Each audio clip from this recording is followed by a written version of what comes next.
Grab your Pokeballs and Pokedex, people. We're heading back to the Kanto region for another Pokemon countdown. Now, Gen 1 gave us some great Pokemon that later got cloned in the other gens, but I'm not here to hate on the newer gens. What I want to hate on are those useless pieces of crap from Gen 1. You know, the Pokemon in this generation that just flat out sucked. So now for the rules. Only Gen 1 Pokemon can be on this list. Also, if a Pokemon is picked that has an evolution or pre-evolution, a Pokemon from the same evolution line can't be picked. And no legendaries. Oh, now what? Hang on a minute, Crow. Oh, hey guys, it's my fiance, ButterflyRaven. What's up, babe? You're not the only 90s kid around here. Do you mind if I tag along for this countdown? Well, I don't see why not. Come on over. Hi! No! How do you people keep on getting in my room so easily? You haven't fixed the warp zone. I really need to get that fixed. This is Grove Murder 15's Top 10 Worst Gen 1 Pokemon. I don't want to be your master! Oh god. I can already tell this countdown is gonna be painful. Suck it up, you're the one that wanted to do this. True. SNORLAX isn't actually that bad. Its base stat total is 540, and its move pool isn't that bad either, which is why it's so low on the list. But its annoyance level is why it's here on the list in the first place. There's only 2 of it in the whole game, and it's not even a legendary. Getting around it's a pain in the ass, too. You have to use a Pokeflute in order to wake it up and try and catch it. Speaking of catching it, it's hard. When you think you're able to catch it, when it's low on HP, it uses rest and fully heals. And if you knock both of them out, that's it. You don't get a Snorlax. It's like the soup Nazi. No soup for you! I don't want to be your master! Now introducing the most unoriginal Pokemon of all time. VOLTORB, as I like to call it, a Pokeball with 2 eyes. The only reason it's not any higher on the list is because it is the strongest Stage 1 electric type with an evolution. Its move pool isn't that bad either, but it has one of the most annoying attacks ever, self-destruct. Now let me ask you something. If something self-destructs, it dies, right? But oh no! Just rush it to a Pokemon Center and it's good as new. Imagine if this game wasn't so kid-friendly. What the f***? I don't want to be your master!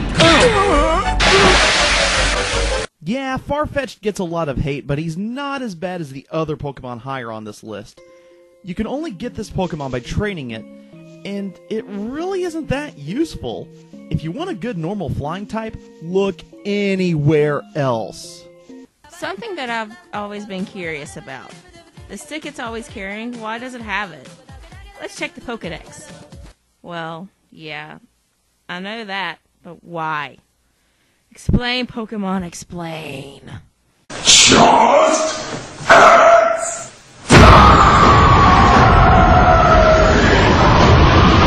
I don't want to be your master! Here's another good question. Why would you ever have this on your team? Its only move is Harden, if you catch it in the wild, and only knows Poison Stink and String Shot if you ever evolve it from Weedle. Now most of you are probably going, wait, why KAKUNA instead of Metapod? They have almost the same move pool and base stat total. True, but we looked at their evolutions for this one. And quite frankly, I'd pick Butterfree over Beedrill any day. Run away! Run away! Run away!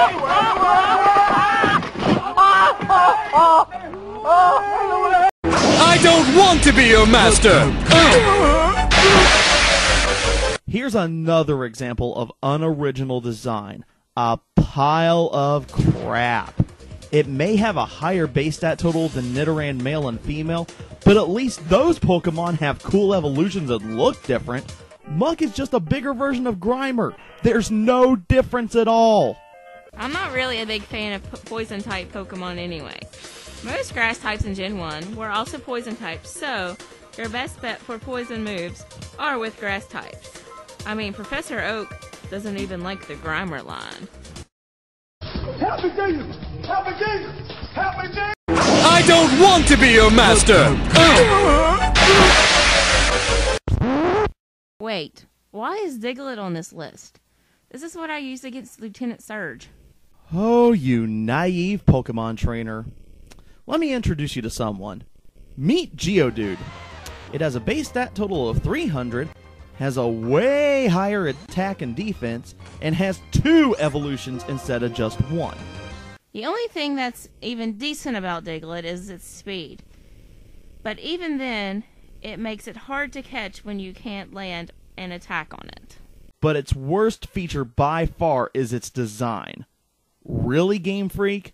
This was the best you could do for a mole Pokemon? It looks more like a...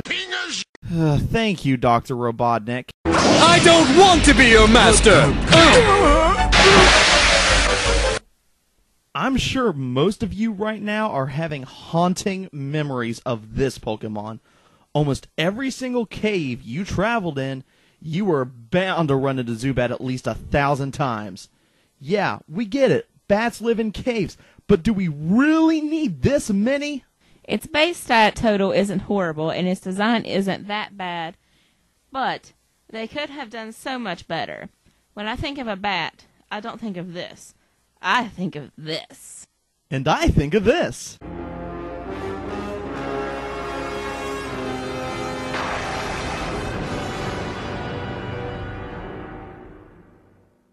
I don't want to be your master!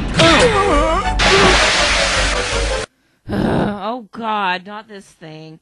Stupid, useless Rattata. This thing is just awful. Its stats suck, the design is terrible, and it's one of the first Pokemon you see in Red and Blue, and it's incredibly weak. This thing is better off as Ekans food. Most players used Rattata as their HM slave in Red and Blue, but that's all it was really good for. If I had to pick between Pidgey or Rattata, I'd pick Pidgey any day. But if you remember in Gold and Silver, Joey had the best Rattata of all. You know what? In the wise words of Peanut, polish a turd, it's still a turd. I don't want to be your master! oh no, not Tentacool. You thought Zubat was bad. At least the caves had other Pokemon to switch it up a little. Every time you went into the water, the only thing you would find are those stupid, useless Tentacool. Except in caves sometimes, but still, that's not an excuse. This is probably one of the worst water Pokemon in Red and Blue. There's a couple more that are slightly weaker, but at least they had cool designs. Tentacool is the Zubat of the ocean. I mean, who likes jellyfish anyway?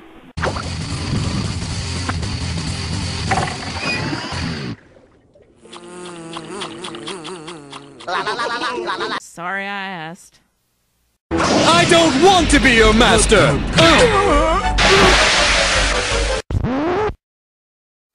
Nah. We're giving him a break this time. Magikarp gets enough hate as it is. Our real number 1 is... Now before you start spamming us with your hate comments, hear us out. Sure, in the later games you can take Ditto to the daycare and almost clone any Pokemon. But other than that, does it really have a purpose? No! Its only move is Transform, and it can't learn any TMs or HMs. Transform is unique, but when you're battling the same type, it's an annoying battle. And let's not forget its design. It is literally a pile of silly putty with 2 black dots for eyes and a smiley face. How original is that? And that's why Ditto is my number 1 worst Gen 1 Pokemon. I'm Crow of Murder 15. And I'm ButterflyRaven. And Ditto sucks!